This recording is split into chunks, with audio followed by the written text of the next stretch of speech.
Good day, Brown.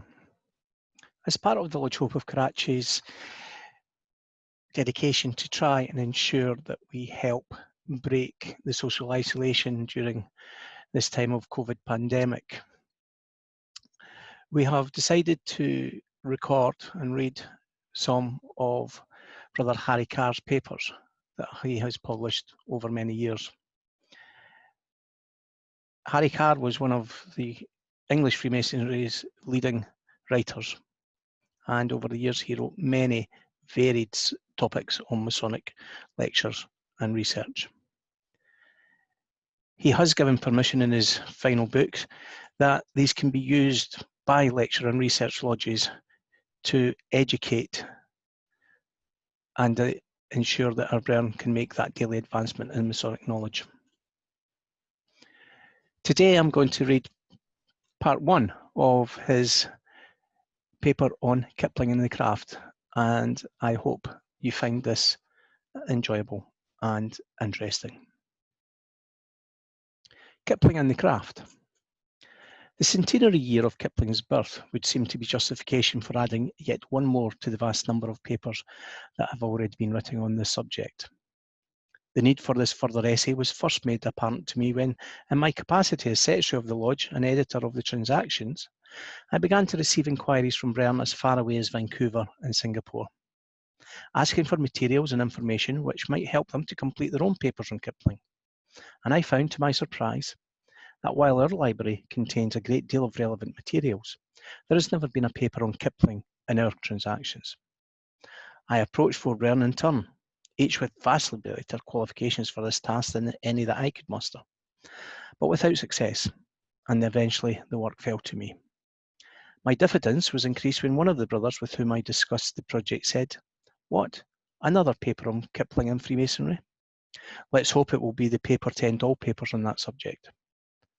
Coming from a middle-aged man who had been a lover of Kipling's work since childhood, this remark puzzled me, but he would not enlarge on it.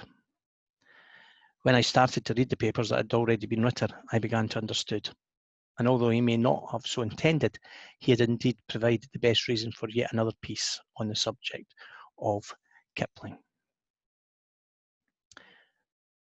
Rudyard Kipling's parents and family background. John Lockwood Kipling was born on the 6th of July 1837, the eldest son of a Methodist minister. Despite an unhappy schooling at a boarding school near Leeds, he grew up to be a man of wide reading, and he early developed a deep interest in the arts and crafts movement. One of the results of the Great Exhibition in 1851. In 1861, he was employed as a sculptor during the building of the Victoria and Albert Museum. But his interest in the arts expressed itself equally well in painting, in prose, and in craftsman's skill with tools. At the age of 22, he settled in Burnslim to gain experience in pottery designing, and there he met his future wife, Alex MacDonald, daughter of the local Methodist minister. They were married in London in 1865. The MacDonalds were a large and remarkable family, 5 sisters and 2 brothers, who by their own talents and by marriage had established themselves as an artistic and literary circle in London. The Rossettis, Swinburne and William Morris were among other friends. One sister married Edward Burne-Jones, another married Edward Poynter. Both men became members of the Royal Academy and baronets.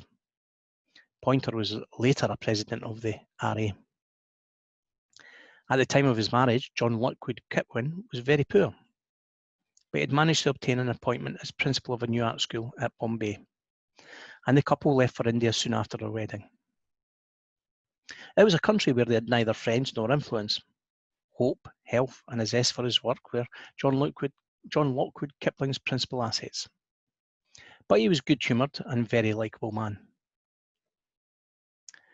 Joseph Rudyard Kipling was born at Bombay on the 30th of December 1865. And in that bustling, thriving city he spent the first years of his childhood. His world bounded by the limits of his parents' bungalow garden, where he played with modelling clay and the sculptor's chips from his father's studio. His most frequent companion was Mita, a Hindu servant from whom he acquired such a competent knowledge of the vernacular that he often had to be reminded to speak English when with his parents. In March 1868, the family visited England for a brief spell, and there, 3 months later, Kipling's sister, Trix, Alice, was born. In 1871, they came to England again for a 6-month furlough. And before the parents returned to India, they made arrangements customary with Anglo-Indian families to leave the children in England for their education. Rudyard Kipling, aged nearly 6, and Trix, aged 3, were boarded at the home of a retired sea captain at Southsea. Their new guardians automatically promoted to the status of uncle and auntie. They were total strangers. Indeed, John Kipling had chosen the couple from a newspaper advertisement. There is some speculation as to why the children were not boarded with any of their relatives, and it seems possible that the reason was partly because John Kipling's independent spirit would not let him seek favours from his wealthier in-laws. But it may simply have been because the latter were fully occupied with their own families. The 5 years that Rudyard and Trix spent at Southsea, though they appeared to be living in modest comfort, were a period of wretchedness and misery that left their mark. On the lad especially. Aunt Rosa was doubtless a good woman, but harsh, tyrannical, and unsympathetic. At the age of 6, Rudyard had not yet learned to read or write, and in the years that followed he became a restless, clumsy, unruly, and unresponsive lad. When he did learn to read, a whole new world must have opened for him, and he read everything that came within his reach. He talked constantly about the characters in his books, and suffered the worst of all punishments when deprived of his reading. His eyesight became affected, resulting in a series of bad monthly reports from the day school which he attended, followed by further punishments. But a long time passed before it was realised that the lad's eyes were so weak. Glasses were ordered, and he was forbidden to risk further eye strain by reading. The next few months were the worst of all for the boy. The story, Baa Black Sheep, published later in the Wee Willie Winkie, is a wholly biographical piece, and it describes this period of their lives as Kipling remembered it, with pitiable effect. If it was in any way exaggerated, that may be readily explained as a child's eye view, but it must have been a fearful experience for him to have recalled it as he did. There came at last a happy day in March 1877, when his mother arrived from India and the two children were taken off to a farm at Loughton, Essex, where they had a wonderful holiday under their mother's care, in preparation for Rudyard's admission to a public school. School at Westward Ho. The United Services College at Westward Ho in Bideford Bay, North Devon, was founded in 1874 by a group of army officers who sought to give their sons a gentleman's education at fees within their means. It was chosen by John Kipling because its headmaster, Cornell Price, was a friend of his, and he was already Uncle Crom to the young Rudyard. The school was in its 5th year when Kipling joined it. Its discipline stern, if not harsh. Most of his fellows were soldier sons, and both they and their environment were distinctly rough and ready. Kipling's defective sight rendered him unfit for most of the school sports, or for holding his own hand against heavy-handed or quarrelsome boys. And he soon learned to avoid trouble by his tact and friendliness. But there is good evidence that he found his fellows tough, and the settling in period was not a happy time.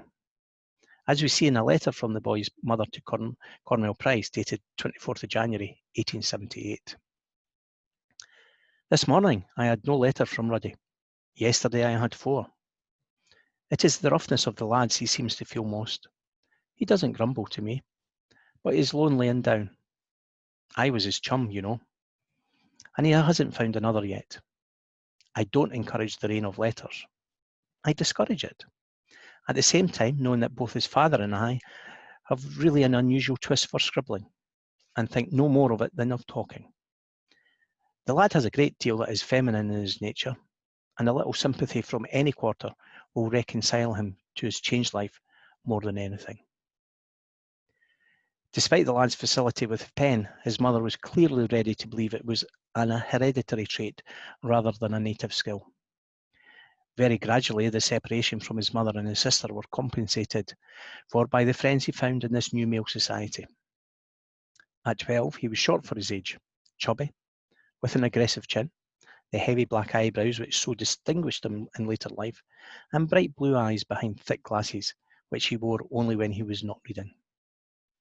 In 1878, John Lockwood Kipling was in charge of the India section of the Paris exhibition, and Rudyard was taken over to Paris for a memorable holiday with an English friend from another school. John Kipling was quick to realise his son's good qualities, but he was still unable to refrain from judging him by adult standards.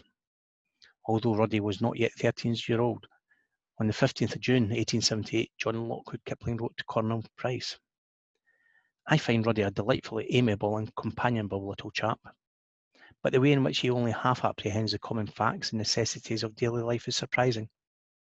Vagueness and inaccuracies, I fear, will always bother him, and they take curious forms. If there is anything in him at all, the steady stress of daily work in which exactness is required should pull his mind together. But I should think he will always be inclined to shirk the collar and to interest himself in out-of-the-way things." But the boy's interests were widening, greatly encouraged by Uncle Crom, in whose company during the holidays he met and was thoroughly at home with artists and writers. His own reading had become diversified and adult, and he had the useful faculty of digesting the essence of a book in a matter of minutes. When the opportunity came for him to share a study with two other boys, George Berriford and Lionel Dunsterville, joined him and unwittingly became the pattern for the ventures enshrined in Stocky & Co. A particular influence on Kipling at this time was William Crofts, his teacher for Latin and English literature.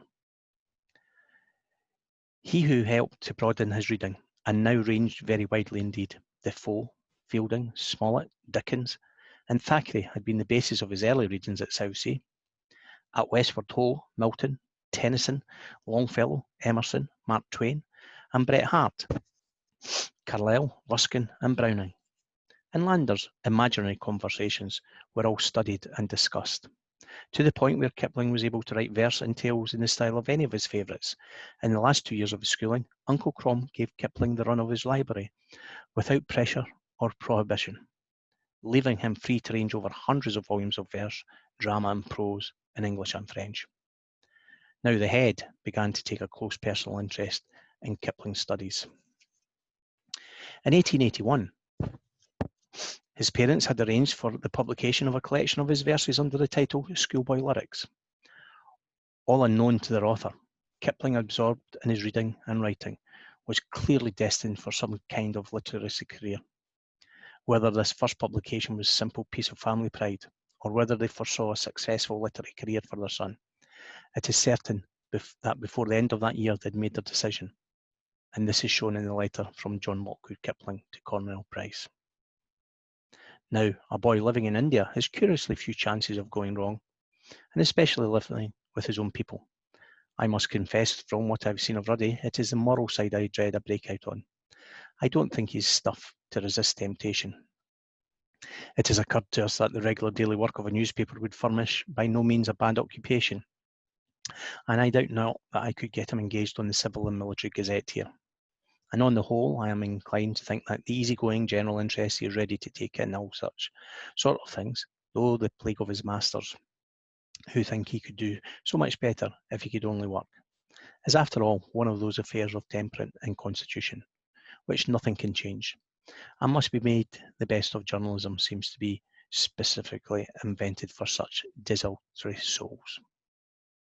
A few weeks later, John Kipling wrote to another friend that he proposed to bring Rudyard out to India next year and get him some newspaper work. Oxford we can't afford. Ruddy's thirst for a man's life and a man's work. Nevertheless, his last year at school was a happy time for Rudyard. Beresford and Dunsterville were his inseparable companions, and they were the leaders of the taste in the school. Their exploits included all sorts of pranks in breach of school regulations, smoking, poaching, and excursions out of bounds. But they never blundered into serious mischief, and Kipling found time, in addition to his studies, to write several poems for the College Chronicle and some articles for the local newspaper.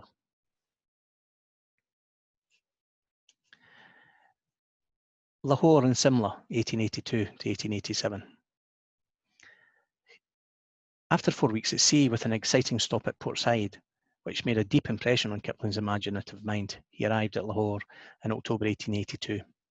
happy to be back in the atmosphere of his childhood. Lahore, a low-lying ancient walled city full of the sights, sounds and smells of Asia, was connected by a broad boulevard to its newer European quarter, which housed some 70 British residents. Outside the city, at a distance of some 4 miles, was Myanmar, a military cantonment housing a battalion of British infantry and a battery or more of artillery. John Kipling was principal of the Mayo School of Art and curator of the Lahore Museum, and for the first few days after his return, Rudyard helped in the museum, where his father had established a notable collection relating to Indian arts and archaeology. That was much used by the students. In November 1882, Rudyard, nearly 17 years of age, started work as an assistant editor on the Civil and Military Gazette, a local newspaper owned by 2 Englishmen, who were also the proprietors of the Pioneer at Allahabad, a journal of national status. Both of them were close friends to John and Alice Kipling, who were frequent contributors to the Pioneer, and there can be no doubt that this friendship had helped in procuring Rudyard's appointment. The editor, Stephen Wheeler, was the only other European member of staff, and as he was often sick with fever, Kipling frequently carried the responsibilities of overseeing the 170 Indian printing hands. Wheeler kept hard at work on news agency telegrams, preparing their content as copy for each edition, which went to press at midnight. Kipling mastered the technical work without difficulty, and his schooling had already prepared him for the strictly controlled style of his literary work, which must have involved a severe restriction on his own native exuberance. During the hot weather of 1883, his parents went for several weeks' break into the hills, and Kipling was unbearably alone in the house with Indian servants. Then he stayed for 30 days at Simla with James Walker, one of his employers. Simla was virtually the centre of government from May to October, housing the Viceroy and his staff, with the best and gayest of Anglo-Indian society, as well as the place seekers and fortune hunters. It was, according to John Kipling, full of pretty girls and, of course, the wealthier matrons, who stayed there for several months, though their husbands had to be satisfied with only their month or 60 days of leave. Simla was a hill town whose steep slopes left no room for good roads. All of the houses were built on the slopes and in constant danger of slipping down the hillside during the rainy months of July and August. Yet that was the brightest of times for Simla, when the Europeans most needed refuge from the fever-ridden plains. In August, Kipling was back at work in deserted Lahore, where a dozen men represented the whole European community, the remainder being away in the hills with their families. He was a none too popular honorary member of the Punjab Club, doubtless because he was too young for full membership, and there he dined and spent most of his evenings. After the paper had gone to press, he wandered for hours through the alleys of the old city until the cooler dawn brought some relief. In January 1884, his mother brought Trix back to India from England, and the next 4 years were Kipling's happiest years in India. Trix, an attractive and intelligent girl, made up the devoted and close-knit family square, as Alice Kipling called it, which was perhaps the most informative influence on Rudyard's character. Soon he was commissioned as a special reporter on public events, and in March 1884 he went to Patiala State in the train of Lord Ripon, the Viceroy, where he greatly enjoyed princely hospitality and turned in some very successful newspaper work. Here, incidentally, he had his first experience of Indian bribery, when he rejected a choice of banknotes, a concubine, or an Arab Porsche, which were offered him if he would use his newspaper's influence on behalf of one of the Indian princes. Wherever he went, people, scenes, objects, actions, and behaviours were noted, observed, and stored in his extraordinarily receptive memory, as always to reappear at some future date in his stories and verses. His one unhappy moment during the year was the end of his first love affair. At the age of 16, while in England, he had met Flo Garrard, a lovely, sophisticated girl who was another paying guest with Trix at Auntie Rosa's. Their meetings must have been infrequent and secret, but when Rudyard left England in 1882, the attachment was so far advanced that they considered themselves engaged. She was a year or two older than Rudyard, and when in July 1884 she wrote breaking off their understanding, he must have been deeply hurt, though undoubtedly it was the best thing that could have happened. 18 months later, he wrote to one of his English aunts asking her to find out if Flo Gerard was happy, and she held her place in his memory for many years. This theme of a young man in India and his girl at home was frequently repeated in his later stories. The year 1884 brought cholera to Lahore, where the European community had 11 cases and 4 deaths out of a population of 70. The family were at Dalhousie, a more economical hill station than Simla, and Rudyard joined them for a month, during which he and Trix together wrote a volume of verse parodies. This was published later by the Civil and Military Gazette.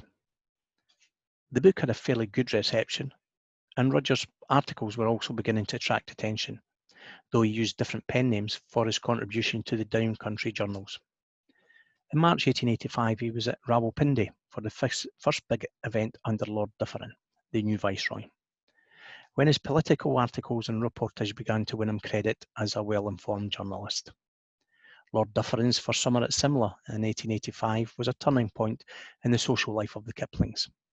He was a traveller, scholar and wit, his wife a great lady who strengthened her husband's hand, and their daughter was a pupil in John Kipling's sketching class. Lady Dufferin soon brought the Kiplings into viceregal circle of friends, and in no time their son, Lord Clandeboy, had become attached to Trix, now an acknowledged beauty, and an accomplished actress and dancer.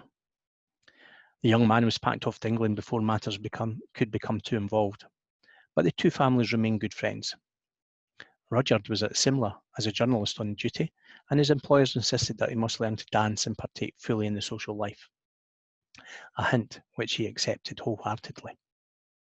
In 1885, the family produced a magazine, which was subsequently published in the Gazette under the title Quartet, and it contained the first 2 stories which Rudyard in later time thought worthy of preservation in his collected editions. One, The Phantom Rickshaw, a Poe-like study of hallucination. The other, Morobe Dukes, a venture into the unknown world of Indian life, far removed from his normal journalistic world. About this time, too, he fell in love again, with the daughter of the military chaplain at Myanmar. But this time, the affair had no depth or duration, and he came through it unharmed. Kipling was now nearly 21 years old, an untidy, abrupt fellow, cheerful, exuberant, and with unbounding energy, quick in repartee and witty. He had a great zeal for his chosen profession, working hard enough for 3, and he was singularly happy within the family square. But he still had an uneasy social manner. Some of these traits are manifestedly irreconcilable, and it seems that they were born of natural shyness or diffidence, which disappeared on close acquaintance. Everyone who knew him well found him a likeable and even a lovable character. In April 1886, aged 20 years and 3 months, Kipling entered the craft. Kipling's early years in the craft. One of the many papers on Kipling, Brother Rudyard Kipling and his Masonic verse, speaks of Kipling's father as Brother John Lockwood Kipling. And this is the only case I have found which suggests that Rudyard may have had a family connection with the craft. It is extremely doubtful if there was any such link. Kipling never mentioned it, and, allowing for the deep affection he had for his father, it is certain that he would have noted the fact either in his letters or in his writings. There is likewise no mention of any kind of family link to be found. Kipling was proposed for initiation into Lodge Hope and Perseverance, number 782, under the English Constitution, by a military friend, Colonel Oswald Mingus, at the time President of the Punjab District Brigade of General Purposes. He was seconded by another member of the Lodge, Brother C. Brown. In his little autobiography, Something of Myself, on page 52 and 3, written towards the end of his life, he gives his own modest account of his admission. In 85, I was made a Freemason by dispensation. Lodge Hope and Perseverance 782 under the English Constitution, me being underage. Because the Lodge hoped for a good secretary. They did not get him, but I helped, and got the father to advise in decorating the bare walls of the Masonic Hall with hangings after the prescription of Solomon's Temple. Here I met Muslims, Hindus, Sikhs, members of the Raya and Brahmo Samaj, and a Jew Tyler, who was priest and butcher to his little community in the city. So yet another world open to me which I needed. Kipling was strong in his dates. The following is a transcript of all the minutes relating to his admission in the records of the Lodge Hope and Perseverance. Minutes of the proceedings of the regular meeting of Lodge Hope and Perseverance held at the Masonic Hall, Anarkali, Lahore, India, on Monday the 5th of April 1886. Worshipful Master, Worshipful Brother G.B. Woolsey. The minutes recording his raising are actually entered in the minute book in Kipling's own handwriting, he having acted as secretary to the meeting at which he was raised. Perhaps a unique position. Entered in April 1886, passed in May, raised in December, the lodge having been closed in the interim period, which included the hot months. It is perhaps typical of Kipling that within a few months of his raising, he gave a lecture to his mother lodge on the origins of the craft first degree. And 4 months later, he lectured again on popular views on Freemasonry. This first lecture was on the 4th of April 1887, the second on the 4th of July 1887. What a great pity that the texts of both talks have disappeared. There is no record of the source of Kipling's Masonic knowledge, and it is extremely doubtful if his lodge possessed a Masonic library. The military lodge at Myanmar was an even less likely source. The only Masonic journal then published in the Punjab was the Masonic Record of Western India, a monthly magazine of some 40 pages, octavo, printed at Allahabad, which gave brief items of Masonic news from all parts of the world, with fuller details from the English quarterly communication and fairly full reports of Indian Masonic matters. All these being interspersed with brief articles, poems and stories, more or less related to the craft. Some of the earlier volumes of this little journal may have furnished Kipling with his material, but that is pure speculation. Yet, if Kipling at 21 was anything like the successful author of later years, betraying in his tales a full grasp of all the technical information belonging to a subject, and eagerly inserting the odd detail that show how he delighted in his mastery of them, it is certain he did not undertake his Masonic lectures without a good grounding. He was recorded as secretary, duly elected at the regular meeting on the 10th of January 1887. He was invested with his collar of office at the February meeting, appointed PM Steward at that meeting, and he attended every monthly meeting up to and including the 1st of August 1887. He pursued every branch of the craft that was within his reach with his customary zeal. He was advanced in the Mark degree in Fidelity Mark Lodge, number 98 at Lahore on the 14th of April 1887, and was elevated in Mount Ararat at Mariners Lodge, number 98 on the same day. Of his love for Freemasonry there can be no doubt, especially when we see how it crept into his later writings. Yet it is strange that he left practically no personal records of his lodge or of his friendship in the craft. The Lodge of Hope and Perseverance, number 782, was constituted in 1858 as number 1084. Meeting in the Lodge Rooms, Lahore, at the time of Kipling's initiation, it had some 25 or 30 members. Largely made up, as one might expect in the India of that time, of soldiers, civil engineers, civil servants, doctors, men attached to various branches of the post and telegraph services, and to the police. The total Masonic population in the Punjab state under the District Grand Lodge English Constitution was about 650. In some 20 lodgeries, an average of 30 members per lodge. These low numbers combined with the high incidence of illness, home furlough, and unavoidable long-distance travel in a large and developing country must have caused all sorts of difficulties in the continuity of management of the lodges. This was remedied in number 782 in 1887, a year after Kipling's initiation, when the lodge amalgamated with Lodge Ravi, number 1215, which was in difficulties owing to insufficient membership. Number 782, the stronger lodge, absorbed the weaker. The Grand Lodge Ravi returned its warrant. The well-known passage in Something of Myself, in which Kipling wrote, "Here I met Muslims, Hindus, Sikhs, members of the Raya and Brahmo Samaj," may be true in substance, but it tends to create the impression that Hope and Perseverance was a heavily mixed lodge, with a high proportion of members from the native population. This was probably quite unintentional, but one of Kipling's letters to the Times in 1925, 40 years after his initiation, seems to support the suggestion, and it contains, incidentally, a notable error of fact. I was secretary for some years of Hope and Perseverance Lodge, number 782, Lahore, which included brethren of at least 4 creeds. I was entered by a member of Brahmo Samaj, a Hindu, passed by a Mohammedan, and raised by an Englishman. Our Tyler was an Indian Jew. We met, of course, on the level, and the only difference anyone would notice was that at our banquets, some of the brethren who were debarred by caste rules from eating food not ceremonial prepared sat over empty plates. The Lodge Minute proves that the details of entry are certainly incorrect, and those of passing are probably wrong too. A reference to the initiation minute above will show that it ends with the words, "the Worshipful Master giving the degree." The Worshipful Master on the night in question was Worshipful Brother Colonel G.B. Wolseley, C.B., past District Deputy Grand Master, certainly not a Hindu. And he presided at Kipling's raising too. The Worshipful Master at his passing was Colonel Oswald Mingus, who had proposed them. There is no record in the minutes of any other brother taking the chair for the second and third ceremonies, and it seems fairly likely that the Hindu and Mohammedan were either the results of faulty memory or the creature of a fertile imagination.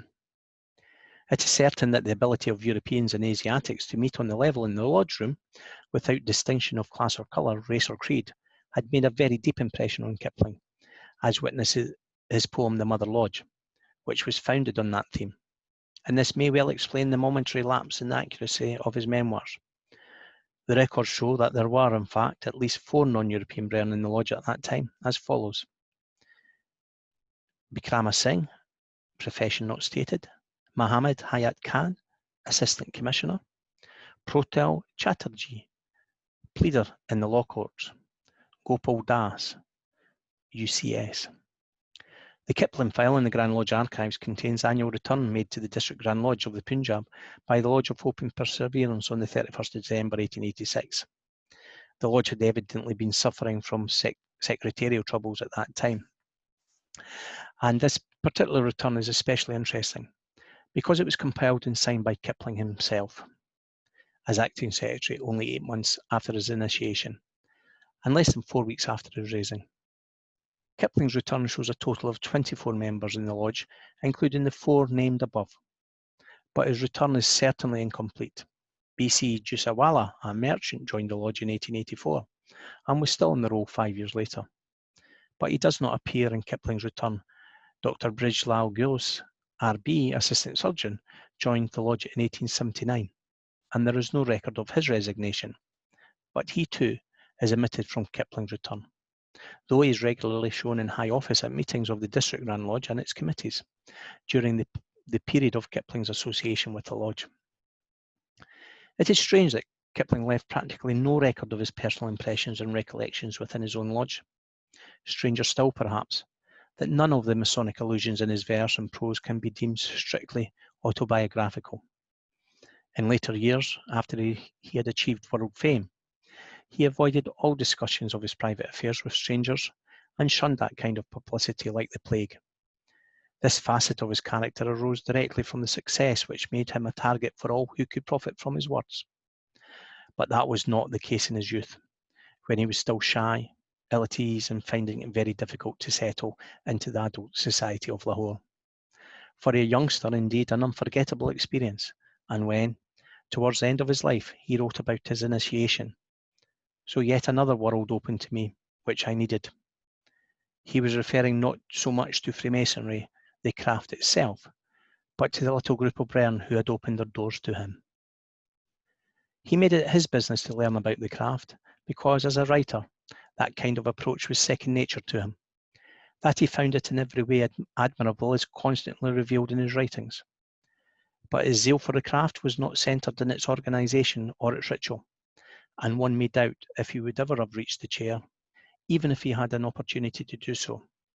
There seems to be no doubt, and his subsequent record confirms the fact, that his real love for the craft was based on the welcome that he found in it and upon the rich variety of characters whom he met in the lodge. On the 10th of January 1887, a few days after his election as secretary, he is recorded as J. Rudyard Kipling, secretary of number 782, a visitor at the meeting of the District Grand Lodge of Lahore. A month later, he served in that capacity at a meeting of the permanent committee of his lodge.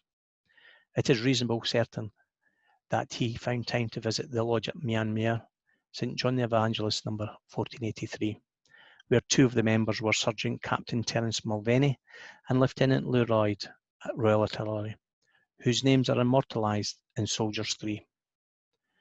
The remainder of his career in the craft was sadly interrupted by calls of his profession, but that is another story. I look forward to reading part 2 of Harry Carr's story of Kipling and the craft for you in due course. On behalf of the Lodge of Hope of Karachi, I hope that you're all staying safe and healthy and trying, where possible, to make that daily advancement in Masonic knowledge. Thank you, Brian.